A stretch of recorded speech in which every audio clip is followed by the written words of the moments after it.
Jadi yang pertama kita harus jalankan muasyarah bil ma'ruf. Gauli dengan cara yang baik dan santun. Bertutur kata yang baik, yang santun. Dan dalam poin ini, bukan berarti kita tidak boleh tegas. Bagian daripada muasyarah bil ma'ruf, menggauli dengan cara yang santun adalah ketegasan dan bukan kekerasan. Tegas di saat kita butuh menegaskan sesuatu. Jadi bisa antum sebagai suami mengatakan, saya tidak suka seperti ini, saya sukanya seperti ini misalnya. Penataan rumah kah, jenis pakaian istri kah, atau ada karakter yang kita berharap dia berubah misalnya. Misalnya orangnya selalu terlalu banyak bertanya, selalu banyak singgung-singgung misalnya, yang kita tidak suka, tidak nyaman. Boleh kita tegas dalam hal ini.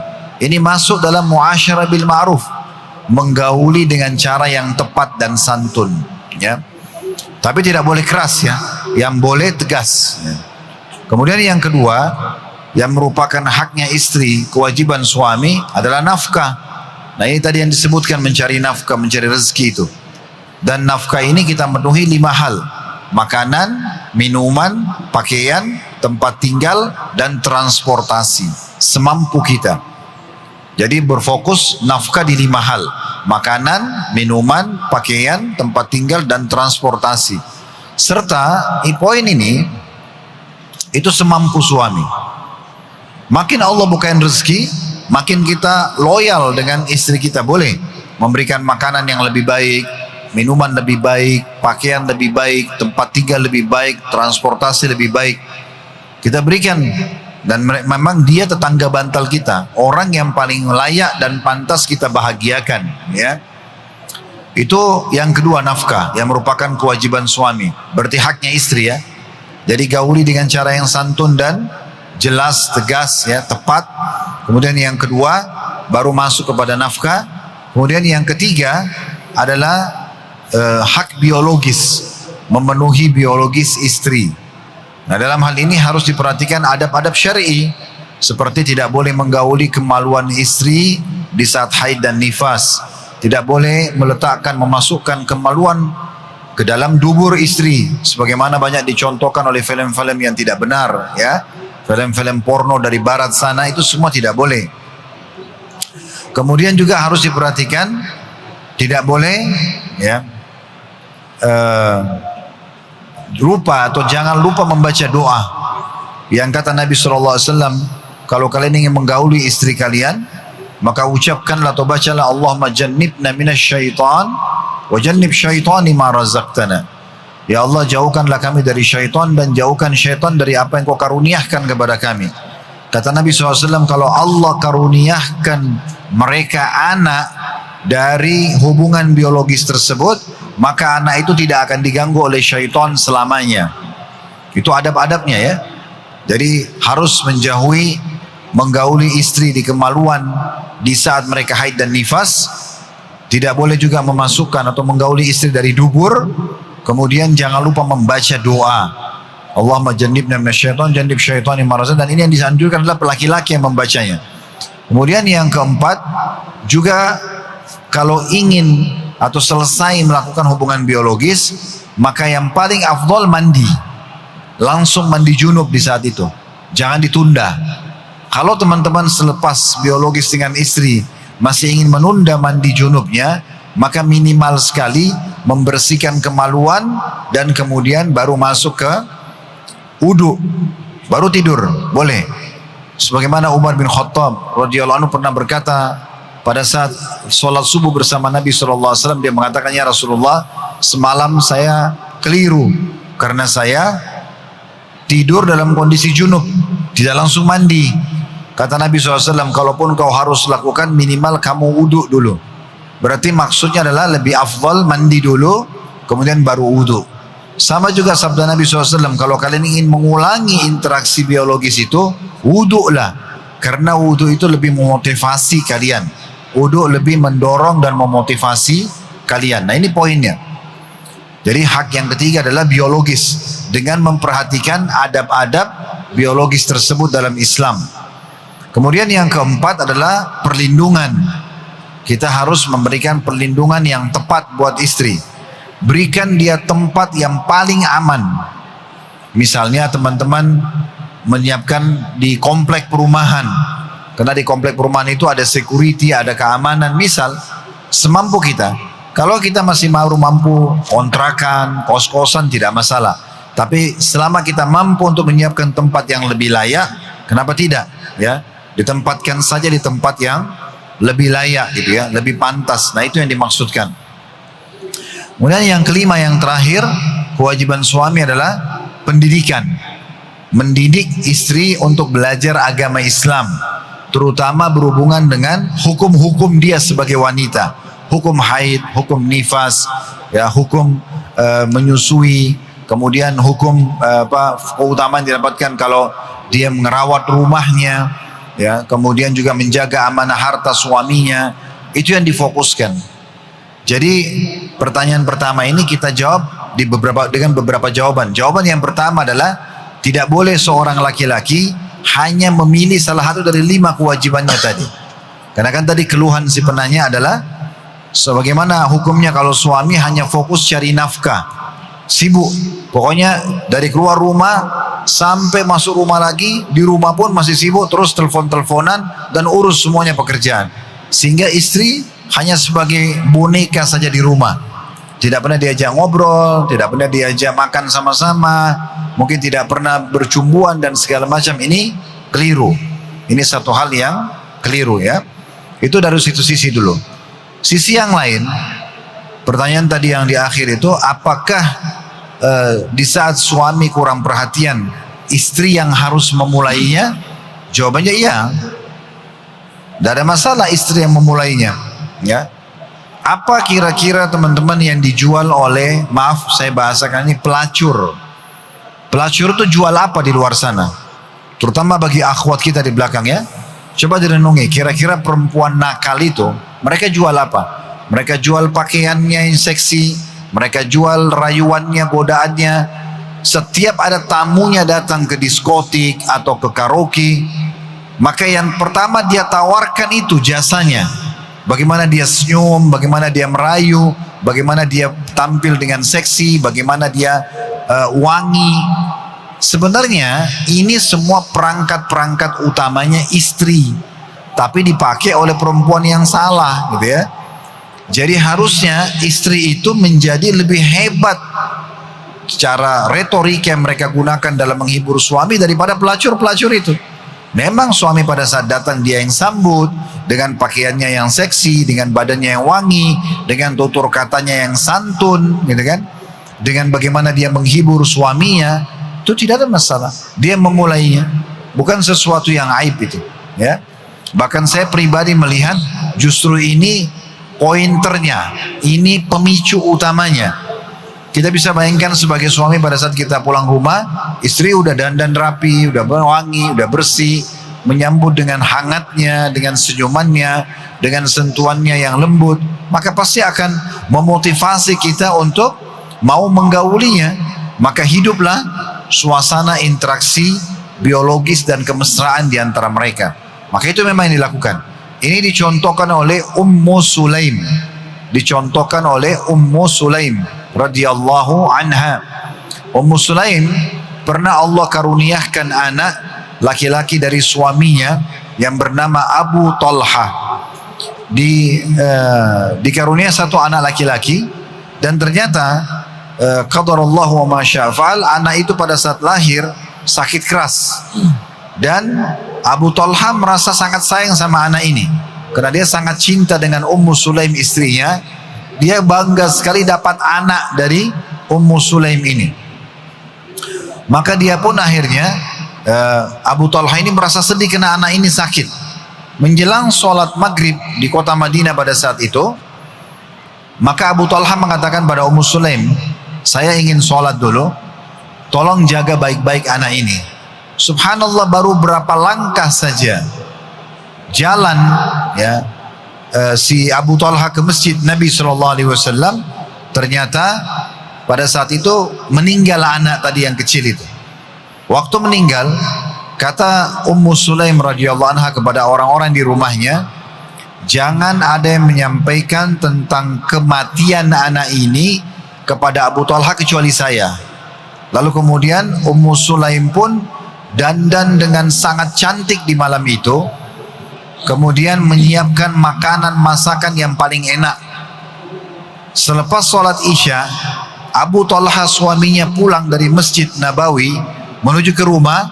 Dia, Ummu Sulaim tidak ceritakan kalau anaknya meninggal, padahal dia sebagai ibu, dia mungkin lebih tersentuh secara perasaan karena anaknya mati. Tapi apa yang terjadi? Ummu Sulaim tidak tunjukkan itu kepada Abu Talha. Dia malah tampil dengan cantiknya, dengan wanginya, dengan masakan yang enak. Dia biarkan Abu Talha menikmati makanan sampai kenyang. Dia biarkan Abu Talha menggauli dia sampai puas. Setelah itu baru dia bicara baik-baik dengan suaminya. Dia mengatakan radhiyallahu anha, bagaimana kalau seandainya ada orang yang menitipkan benda pada kita sebagai amanah, lalu orang itu minta kembali, maka kata Abu Talha, kita kembalikan karena itu haknya orang. Kata Ummu Sulaim, kalau begitu terimalah keputusan Allah sebagai pemilik anak kita dan diamanahkan di pundak kita. Dia telah mengambilnya, anaknya sudah meninggal. Maka Abu Talha berkata apa? Kenapa bisa kau biarkan aku makan dengan puak, dengan kenyang, sampai kenyang, aku menikmati biologis denganmu, baru kau sampaikan ini? Maka Ummu Sulaim terdiam. Setelah itu mereka berdua sepakat untuk mendatangi Nabi SAW dan menyampaikan kejadian tersebut. Maka Nabi SAW memberikan dukungan sepenuhnya kepada Ummu Sulaim sambil menanyakan apakah terjadi interaksi biologis di antara kalian. Kata dia iya, kata mereka iya. Kata Nabi SAW, semoga Allah berkahi.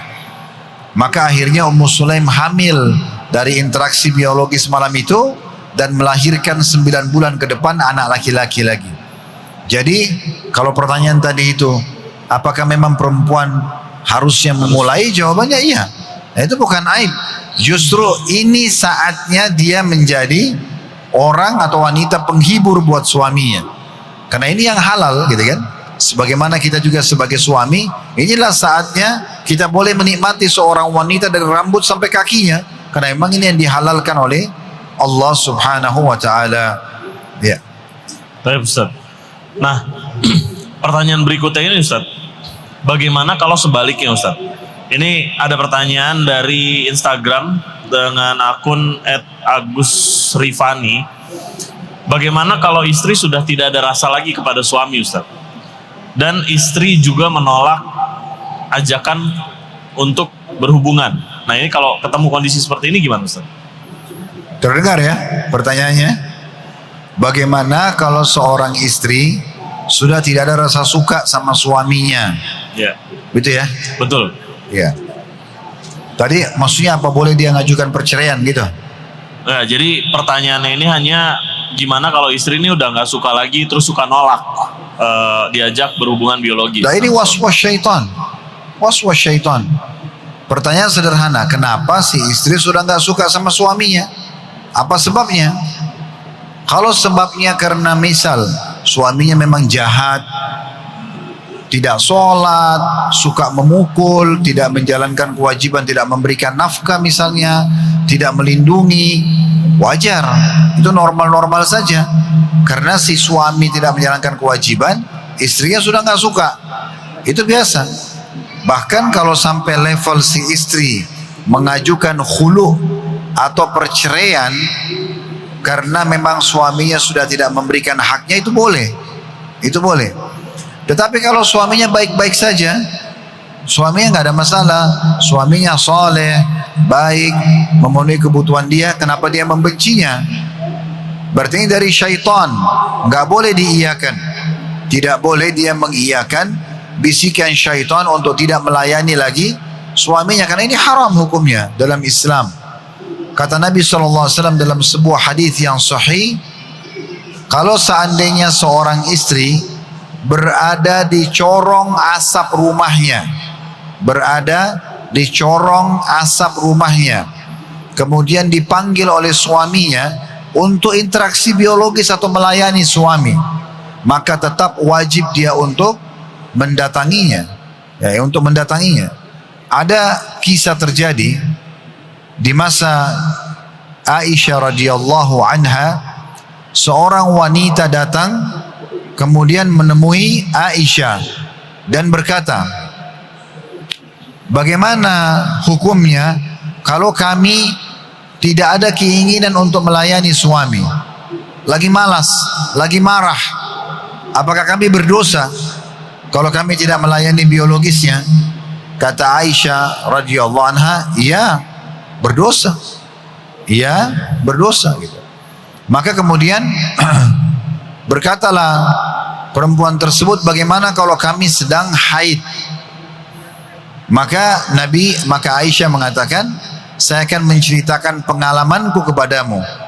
Kami pernah satu malam, itu merupakan malamku. Nabi SAW datang di musim dingin, kemudian beliau tetap makna hadisnya menikmati waktu bersamaku. Dalam sebuah riwayat yang lain, kata Aisyah radhiyallahu anha, kami kalau sedang haid dan Rasulullah SAW ingin menggauli salah seorang di antara kami, maka beliau menyuruh kami menguatkan kain di tempat keluarnya darah, dan kemudian beliau menggauli kami. Lalu kemudian beliau menggauli kami. Ya, jadi kita lihat tadi sebabnya apa. Kalau sebabnya suaminya tidak jalankan kewajiban, bahkan terjadilah KDRT, tidak memberikan nafkah dan segala macam, itu hak dia. Bahkan dia boleh mengajukan perceraian. Tapi kalau tidak ada sebab, maka ini tidak boleh. Bisa menjadi dosa besar. Ya. Baik Ustaz. Nah, ini ada pertanyaan yang kontradiktif lagi Ustaz, dari sisi istri Ustaz. Jadi ini seorang istri yang curhat gitu Ustaz. Curhatnya begini Ustaz, saya suka pakai baju seksi kalau di rumah, tapi suami malah marahin saya. Ini lucu nih suami begini ya. Padahal tujuannya untuk nyenengin suami. Jadi dia cerita kalau dia punya baju, sebutannya di sini dia nyebutnya baju cinta, mungkin baju-baju yang baju seksi lah gitu ya. Nah, setiap kali dipakai suaminya itu bilang, ngapain sih pakai baju kayak gini gitu. Biasa aja kali. Nah, ini dari si istri ini bingung Ustaz. Terus harus gimana gitu menyikapi suaminya ini malah nggak suka kalau dia pakai baju-baju seksi gitu Ustaz. Ya memang agak unik ya kalau ada suami begini ya. Tetapi tugas istri adalah mencari ridho suami. Mungkin memang tipologi suaminya ini tidak suka dengan baju seperti itu ya. Terbukti dia melarangnya. Maka tidak usah bingung, ya udah. Minta saja sama suami, bagi penanya ini, kira-kira baju apa yang kamu suka? Oh, ikutin berarti Ustaz. Coba belikan aja buat saya. Sehingga nanti suami ini yang membeli tipe baju yang dia suka, istrinya pakai di rumah. Apalagi kalau berduaan, ya. Itu lebih baik, lebih bijak. Ya, karena umumnya kalau laki-laki harusnya suka, gitu ya. Karena itu saatnya yang dibolehkan dalam syariat untuk melihat wanita dengan baju seksi. Itulah istri dia. Jadi kalau dia tidak suka lihat itu agak unik. Dan istri yang menggunakan baju seperti ini, itu bukan hanya sekedar dia pun menunjukkan kecantikannya kepada suaminya atau menjadi batu pertama, pemicu pertama untuk terjadi interaksi biologis yang maksimal, tapi juga itu akan menjadi tameng yang sangat kuat buat suami di luar rumah. Kalau kita sudah biasa melihat istri kita pakai baju seksi misalnya, kalau di luar ada orang pakai itu biasa aja buat kita, tidak akan menggoda gitu ya, tidak akan menggoda gitu ya. Jadi harusnya tuh difahami oleh si suami tadi. Tapi mungkin ya bisa saja istri ini harus yang bertanya peka. Bisa saja mungkin dia juga pakai di depan anak-anaknya. Mungkin juga di depan pembantunya, kan gitu. Ada sebagian istri begitu. Dia pakai baju seksi, dia pikir untuk jemput suaminya. Tapi situ ada pembantu rumah tangganya, mungkin ada anak-anaknya, mungkin suami tidak mau itu. Sebab secara akal sehat harusnya suami suka. Kan gitu. Berarti lihat juga faktor itu. Apakah ada faktor itu? Karena biasa begitu ya. Ada beberapa ibu-ibu di rumah, dia pikir karena mau sambut suaminya, pakaiannya sudah selalu terbuka, tapi dilihat oleh pembantunya. Ini kan bahaya sekali. Tetap walaupun perempuan dengan perempuan bisa ada syahwat nggak? Bisa ada syahwat. Syaitan bisa menggoda terjadi lesbian, kan gitu. Mungkin ya suka sama suka, atau mungkin dengan cara paksa, ya kan gitu. Atau memunculkan hasad, iri dari si pembantu, karena mungkin badan dia tidak semulus, tidak seseksi majikannya, kan gitu. Jadi akhirnya dia malah terganggu dengan itu, atau dia tertarik dengan baju seksi itu. Pada saat dia ada kesempatan, dia curi baju itu misalnya. Jadi masih banyak efek-efek yang bisa terjadi, kan gitu.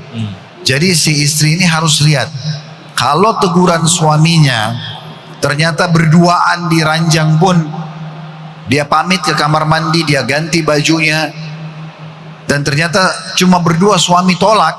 Nah solusinya tadi yang pertama, dia tanya aja suaminya, kira-kira baju apa yang kamu suka, tolong belikan saya, nanti saya pakai. Tapi kalau suami menegur karena memang dilihat oleh pembantu rumah tangga, oleh anak-anak, dan suami tidak ingin mereka melihatnya, maka berarti tinggal pakai baju yang sama, cuman waktu dan tempatnya yang tepat saja. Baik Ustaz. Nah sekarang kita beranjak ke pertanyaan mengenai rezeki Ustaz. Jadi ada pertanyaan dari Instagram, dari akun @rayalifahrana. Menikah itu kan membuka pintu rezeki Ustaz. Tapi ternyata faktanya banyak orang-orang yang setelah menikah justru ekonominya ini cenderung menurun Ustaz. Atau permasalahan utamanya itu dari sisi ekonomi. Nah ini bagaimana Ustaz? Saya tidak setuju dengan kejadian itu ya. Kalau saya pribadi nggak setuju. Jadi kalau orang misalnya tadi ekonominya bagus sebelum nikah, setelah menikah tiba-tiba bangkrut, tiba-tiba merosot ekonomi, ini tanda tanya ini. Tanda tanya, ada apa sebenarnya? Bisa saja yang terjadi sebenarnya adalah efek jerah dari pendapatan haram dia sebelum nikah. Bisa saja. Jadi bukan karena dia menikah justru kemudian ekonominya menurun, tidak. Itu nggak mungkin. Karena itu ada jelas riwayatnya kan, iltamisul ghina fin nikah, carilah kekayaan itu dengan menikah. Itu jelas hadisnya. Maka tidak masuk akal Nabi SAW mengatakan kejarlah dan carilah kekayaan di pernikahan, kemudian faktanya orang nikah jadi miskin. Itu nggak mungkin, nggak mungkin ketemu. Ada sebuah hadis yang sahih juga, kata Nabi SAW, 3 golongan yang pasti Allah kasih rezeki, pasti dikasih rezeki. Ya, salah satunya adalah orang yang menikah karena ingin menjaga kemuliaan dirinya. Dia tidak mau berzina, maka dipastikan oleh Nabi SAW akan diberikan rezeki. Dan fakta yang terjadi, kita sebelum nikah masih bujang, saya pun alami itu. Biasa-biasa saja ekonominya, pendapatannya juga pas. Begitu berumah tangga, beda. Terbuka pintu rezekinya lebih banyak. Begitu punya anak, lebih banyak lagi. Itu sudah fakta lapangan. Karena rezeki kita seperti digabungin antara kita, istri sama anak. Makin banyak anak, makin terbuka peluang-peluangnya. Jadi kalau ada kejadian seperti ini, ada orang yang menikah ternyata ekonominya makin merosot, saya melihat ini bukan karena menikahnya, tapi karena ada efek dari pendapatan haram, pendapatan dia sebelumnya, atau memang dia memulai rumah tangganya dengan dosa. Contoh misalnya dia berzina dulu, hamil di luar nikah, itu kan ada efek jerahnya. Efek jerah dari perbuatan zina itu, Allah tutup pintu rezekinya gitu. Sampai dia taubat nasuha, baru Allah bukain. Ya. Insyaallah, berarti poinnya bukan karena pernikahan ya? Bukan. Itu nggak mungkin. Ya. Karena akan dipertemukan antara itu dengan sabda Nabi Muhammad SAW. Nggak mungkin. Masa Nabi salah? Ya. Yang salah pasti orang lain. Betul. Kan Betul, itu. betul. Makanya pernah terjadi di masa Nabi Muhammad SAW. Ini contoh kasus yang berbeda ya. Tapi sebagai dalil kalau memang apa yang Nabi ajarkan nggak mungkin salah. Pernah ada sahabat datang sakit perut, kakaknya sakit perut. Lalu kemudian si adik datang kepada Nabi mengatakan, ya Rasulullah, kakak saya sakit perut. Kata Nabi SAW, beri dia madu, beri dia madu, minumin madu. Si adik pulang kasih kakaknya madu, tapi kena tergopo-gopo, tergesa-gesa, dia datang pada Nabi lagi mengatakan, ya Rasulullah, kakak saya belum sembuh. Maka kata Nabi SAW, Allah pasti benar dan perut kakakmu yang bohong. Ya, saya ulangi, kata Nabi SAW kepada orang yang tersebut, Allah pasti benar. Allah sudah janjikan dalam surah An-Nahl, surah nomor 16 dalam Al-Quran, tentang lebah. Allah mengatakan dari perut lebah itu keluar cairan, maksudnya madu, fihi syifa'un linnas, ada obat untuk manusia. Allah pasti benar, karena yang ciptakan kita Allah, yang ciptakan penyakit Allah, yang ciptakan kesembuhannya Allah. Dan Nabi Muhammad SAW juga mengatakan kesembuhan pasti bisa didapatkan dalam 3. Salah satunya adalah mengkonsumsi madu. Allahu a'lam. Baik Ustaz. Ini berikutnya terkait dengan masa lalu pasangan Ustaz. Kita kan sama-sama tahu ya Ustaz. Jadi masa lalu pasangan ini adalah rahasia. Kita nggak perlu bongkar-bongkar Ustaz. Nah ini ada pertanyaan, bagaimana kalau masa lalu pasangan kita itu ada hal-hal yang perlu kita ketahui Ustaz, dan batasannya itu mengenai apa yang perlu kita ketahui terkait masa lalu dari pasangan kita Ustaz? Ini harus jelas dulu apa yang perlu dia ketahui gitu. Kalau yang perlu dia ketahui misalnya tentang kerabat suami yang belum dikenal, atau kerabat istri yang belum dikenal gitu kan, mungkin. Yang dilarang dalam syariat adalah kita menanyakan tentang pelanggaran-pelanggaran yang pernah dia lakukan. Nggak boleh suami bilang sama istrinya, kamu pernah berzina nggak? Atau istri bilang sama suaminya, kamu pernah berzina nggak? Ini seakan-akan menodong orang untuk mengaku pernah buat dosa. Itu nggak boleh. Tapi kalau informasi tentang pendidikannya, informasi tentang keluarganya, informasi tentang kegiatan yang pernah dia lakukan, pengalaman hidupnya, nggak ada masalah. Nggak ada masalah. Yang dilarang itu adalah menanyakan tentang maksiat yang pernah dia lakukan. Karena ini akan membuat orang terpojok. Dan akhirnya dia kalau ungkapin pun, tadinya Allah sudah tutupin, dia ungkapin. Kan salah satu yang dilarang adalah tidak boleh menceritakan dosa. Kan gitu. Tidak boleh menceritakan dosa, ya. Itu bagian daripada dosa besar, makan. Sengaja membuka dosa yang pernah kita lakukan, ya. Mungkin di sini lebih kepada kayak ta'aruf gitu Ustaz. Jadi ta'aruf, dia mau cari tahu masa lalu pasangannya seperti apa, seperti itu. Secara global saja. Secara global saja. Kalau dia, ini kan tadi yang awal antum bilang istri apa sudah jadi pasangan. Iya. Kalau antum bilang ta'aruf itu berarti itu sebelumnya. Sebelum. Kalau sebelumnya pun kita secara global saja. Tidak perlu kita cari tahu ini orang pernah berzina nggak sih? Ini orang pernah begini. Tidak perlu, bukan itu yang perlu kita cari tahu. Cari tahu keluarga dia dan lingkungan dia. Udah cukup. Setelahnya kita istikharah. Saya pernah sampaikan tata cara ta'aruf Islami, cara kita untuk melangkah menikah tanpa harus pacaran. Bagaimana caranya? Maka perhatikan poin-poinnya. Ada 4. Yang pertama, nazar syar'i, melihat yang dibolehkan. Jadi ikhwan kita di sini, datangi akhwat itu di rumahnya, ada walinya, lihat dia. Lihat wajah dan telapak tangan. Wajah mewakili setengah badan, telapak tangan mewakili setengah yang tersisa. Maka cukup itu. Jadi nggak perlu kita mencari tahu lebih daripada itu. Itu yang pertama. Dan ini relatif ya. Beda-beda, masing-masing orang beda. Mungkin si A melihat itu cantik, si B belum tentu lihat cantik, misal. Makanya disuruh lihat. Dan di sini juga saya perlu ingatkan, jangan terpukau dengan foto. Foto itu bisa diedit. Nazar syar'i, lihat langsung.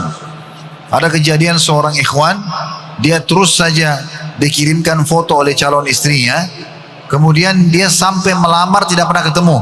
Setelah masuk ketemu di malam pernikahan, dia kaget gitu. Ternyata beda dengan apa yang dia lihat selama ini. Dan itu juga banyak diakui oleh sebagian ikhwan yang mereka pergi melihat nazar syar'i pun, mereka datang lihat di depan walinya perempuan itu, ternyata beda dengan foto yang sudah dikirimkan sebelumnya. Jadi yang pertama dari 4 hal bagaimana kita bisa menikah tanpa harus pacaran. Yang pertama nazar syar'i, melihat, datang langsung di depan ayahnya, walinya, bukan berduaan ya. Kemudian ngobrol sama dia dan ditanyakan pertanyaan umum, bagaimana kalau jadi istri? Apa yang akan dilakukan untuk merawat rumah, untuk menghibur suami, untuk mendidik anak, bisa masak atau tidak, suka nata rumah atau tidak? Tanya secara umum. Dengarin suaranya dia ngomong, ya, dengarin bagaimana pikiran, cara dia berpikir untuk mengatur program ke depan. Nah, itu nazar syar'i. Yang kedua, kenali keluarganya. Ini boleh kita cari tahu keluarga ayahnya, keluarga ibunya, seperti apa secara umum. Karena ada keluarga-keluarga itu teman-teman sekalian terkenal, oh ini keluarga berpendidikan, ya. Oh itu keluarga siapa? Oh keluarga baik-baik tuh, orang begitu. Ada juga orang langsung ditahu, keluarga si fulan, oh keluarganya preman semua tuh, misal. Atau pengangguran, kita sudah punya gambaran secara umum saja. Kemudian yang ketiga adalah kenali lingkungannya. Lingkungan. Tanya dia pada saat lagi ta'aruf itu, kira-kira kalau weekend lagi liburan, Jumat, Sabtu, Ahad atau Sabtu, kamu buat apa saja? Anda ini buat apa saja? Oh saya biasa ke diskotik, saya ke bar, saya ke karaoke. Atau dia bilang, oh saya punya orang tua yang saya bakti, oh saya hadir di majelis ilmu, oh saya menyusun buku. Nah kita sudah bisa ambil satu kesimpulan. Baru yang keempat, istikharahkan saja. Istikharah cukup 2 rakaat, nggak usah lama-lama. Karena sebagian ikhwan dan akhwat tidak faham masalah ini. Sholat istikharah sampai berminggu-minggu, untuk apa? Sholat istikharah sekali 2 kali cukup. Nunggu mimpi dan biasanya, tidak harus mimpi. Ya, tidak harus mimpi. Jadi setelah istikharah merasa ada kecenderungan, melangkah, jalan saja. Nanti setelah akad nikah baru pacaran, safar sama-sama, ke hotel sama-sama, belanja sama-sama, cumbuan, saling mengenal lebih dalam. Nah itu seperti itulah. Baik, pertanyaan berikutnya Ustadz. Ini masuk pertanyaan dari WhatsApp Ustadz, dari nomor 0813 12 12 sekian. Ustadz, saya punya istri yang keras kepala. Istri saya sering sekali mengungkit kesalahan-kesalahan kecil saya, seperti saya suka defense kalau dibilangin. Jadi si suami ini kalau dibilangin suka bertahan gitu Ustadz, nggak mau disalahin. Terus kalau lagi kesel sama saya, itu ucapannya itu pedes gitu Ustadz. Dia suka menjudge si suaminya ini. Tapi dianya ini nggak mau minta maaf Ustadz. Malam tidur ya tinggal tidur, sampai akhirnya nanti di suaminya ini ngalah. Jadi ujung-ujungnya suaminya yang minta maaf. Padahal saya tidak pernah kasar sama istri saya, tidak pernah main tangan, dan saya selalu berusaha untuk bikin dia senang. Dan saya suka membantu pekerjaan-pekerjaan rumah supaya dia tidak capek. Mohon nasihati istri saya Ustaz. Ini istri yang keliru ya. Kalau memang betul seperti apa yang diajukan oleh penanya tadi, dia udah perhatian sama istrinya, dia udah penuhi kebutuhannya, dan ternyata si istri ini malah suka mencari-cari kesalahannya, ini keliru. Jenis istri seperti ini salah secara syar'i. Karena memang dalam Islam teman-teman, yang kita lihat kelebihan pasangan, bukan kekurangannya. Kita dalam menikah, berteman, bertetangga, ya, interaksi masyarakat, kegiatan sosial, yang kita harus perhatikan adalah kelebihan pasangan, anak-anak juga kelebihan anak-anak, teman kelebihan teman, kelebihan tetangga, kelebihan atasan, kelebihan daripada pimpinan negara. Itu yang kita lihat. Dan kalau kita menemukan ada kekurangannya, kita rangkul dia agar dia keluar dari kekurangannya. Ini sejalan dan semakna dengan hadis Nabi SAW yang berbunyi, unsur akhaka zaliman au mazluma. Tolonglah saudaramu itu sesama muslim yang dalam keadaan dia zalim atau dia terzalimi. Maka para sahabat mengatakan, ya Rasulullah, Kalau dia terzalimi, kami faham. Bisa kita tolong karena dia sedang tertindas. Tapi kalau dia sedang berbuat zalim, bagaimana kami menolongnya? Kata Nabi SAW, engkau luruskan kesalahannya. Engkau luruskan kesalahannya. Nasihati, ingatkan. Gitu kan? Jadi kalau rumah tangga itu selalu yang kita cari kekurangan pasangan kita, ini jadi masalah. Karena kita tidak akan menikmati waktu. Selalu target kita kesalahan kepada kesalahan yang selanjutnya. Tapi kita nikmati. Makanya Nabi SAW mengatakan, tidak pantas bagi seorang mukmin laki-laki membenci istrinya yang mukminah perempuan. Ya, kalau dia menemukan satu kekurangan, dia bisa menemukan kelebihan atau akhlak yang lain. Sambil dia coba memberikan masukan-masukan dan membenahi dengan cara yang baik. Itu satu. Poin yang kedua, kalau ada kekurangan dan kesalahan pasangan kita, teman-teman sekalian, ada kekurangan dan kesalahan yang bisa kita langsung nasihatin di saat itu. Ada juga yang tidak. Kita harus memilih waktu dan kondisi yang tepat. Ya, pada saat suami baru pulang kerja, dalam kondisi capek, tidak pantas kalau langsung disebutkan kesalahannya. Kamu kok telat pulang, kamu kok begini, kamu kok begitu. Sehingga suami duduk aja belum, minum juga belum, makan belum mandi. Dan itu. Atau seorang suami, dia lihat rumah berantakan, misal. Tapi pada saat itu sebenarnya memang rumah sudah dirapikan. Cuma mungkin dia punya anak-anak banyak. Mungkin anak-anak itu mulailah membongkar-bongkar rumah tersebut. Mungkin si istri belum sempat memperbaikinya. Tapi bukan menjadi sebuah tradisinya. Maka ini harus difahami, dimaklumi keadaannya. Sambil dirangkul dia untuk bisa berubah gitu ya. Seperti itu. Jadi jangan spontanitas langsung main ditegur, dilihat kondisi dan keadaannya. Yang ketiga, ada karakter dan bawaan yang memang tidak bisa dengan sekali masukan. Ada karakter dan bawaan tidak bisa dengan sekali saja masukan. Mungkin karena dia sudah 20 tahun, 30 tahun dengan pola makan, pola tidur, pola fikir misalnya. Kemudian dia pun akhirnya berbaur sama kita, menikah, dan kita tidak cocok dengan itu. Maka untuk memperbaiki pola dia yang sudah 20 tahun, bagaimana caranya dengan sekali masukan atau 2 kali masukan? Kita harus bersabar, merangkul dia untuk sama-sama bisa mengeluarkan dia dari permasalahan hidupnya. Allahu a'lam. Ya. Baik Ustaz. Pertanyaan berikutnya Ustaz. Dari WhatsApp dari nomor 0823 4807 sekian. Apa yang harus dilakukan istri jika suami yang pada dasarnya mengerti Islam, memahami sunnah dari Rasulullah SAW, awal-awal pernikahan rajin ke masjid, mengaji tiap hari, dan seiringan dengan waktu ibadahnya ini jadi berantakan Ustaz. Meskipun tetap sholat, dan kalau misalnya diingatin terhadap kebaikan-kebaikan, itu suaminya suka marah. Nah, di satu sisi istrinya ini pengen suaminya seperti dulu lagi gitu Ustaz. Giroh untuk beribadahnya tinggi. Terus juga pengen bisa jadi panutan untuk anak-anaknya. Nah, ini bagaimana Ustaz? Dan poinnya di sini, si istri ini merasa sudah sering didoakan terus-menerus, diajak untuk beribadah bersama-sama, tapi nggak ngefek Ustaz. Mohon pencerahannya Ustaz. Ini biasanya, umumnya ya, kalau ada perubahan seseorang yang tadinya sampai pada level iman tertentu, misal teman-teman kalau kita kasih angka 1 sampai 10, mungkin ada orang di antara kita yang sampai level imannya ke 9 atau ke 10 misalnya.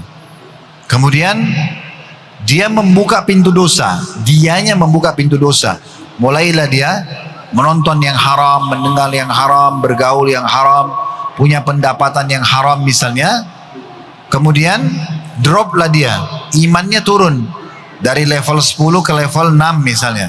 Ini biasa diistilahkan dalam agama dengan futur, ya. Dia mulai lemah lagi imannya. Ini tidak ada sebabnya kecuali dosa. Tidak ada sebabnya kecuali dosa. Kalau betul apa yang tadi ibu itu katakan tentang suaminya sebelum nikah, bahkan di awal-awal nikah sangat soleh, selalu sholat di masjid, rajin ke kajian. Sekarang malah berubah semua total. Malah kalau diingatkan marah-marah, padahal istrinya cuma berharap dia kembali seperti awal, ya, lebih soleh istilahnya gitu ya. Maka ini memang efek dosa. Kalau betul ya, karena kami tidak tahu siapa yang bertanya ini. Tapi kalau umumnya seperti ini, sang suami lagi membuka pintu dosa.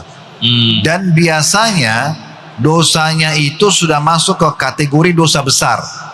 Kayak mulai ada perempuan lawan jenis yang haram, ya. Kalau dia menikah beda ya. Kalau orang poligami itu beda. Karena dia menikah, itu beda. Tidak akan datang efek seperti ini. Tetapi kalau dia selingkuh, perzinahan dengan perempuan tidak benar, atau dia buka pintu judi, atau obat-obat terlarang, minuman keras, nah ini induk-induk dosa besar. Itu efeknya seperti ini. Akan membuat hati itu jadi keras. Dia jadi tidak mau menerima masukan. Dia malah merasa alergi, tanda kutip di sini, dengan kedekatan kepada Allah Subhanahu wa taala. Karena syaitan memang membuat seperti itu. Jadi dipastikan laki-laki seperti ini berarti memang sedang membuka pintu-pintu dosa. Ya, semoga saja Allah SWT berikan hidayah ya. Tapi apa yang diambil langkah oleh sang istri, mendoakan, jangan bilang tidak ada efeknya. Akan ada efeknya. Terus lanjutkan doa ibu untuk suami agar dapat hidayah dan kembali seperti awal. Dan coba cari momen-momen yang paling enak. Ibu mungkin lebih tahu ya, kapan saatnya suami itu nyaman gitu, merasa nyaman dengan Anda. Habis biologis misalnya, atau di waktu lagi tidak ada kegiatan, lagi santai di rumah, lagi minum teh dan kopi bersama misalnya. Di saat itulah kita baru bisa masuk dan mengingatkan gitu ya. Atau misalnya menanya, dulu kok saya ini sebagai istri bangga sekali lihat abang atau kakak atau apa dipanggil mas misalnya.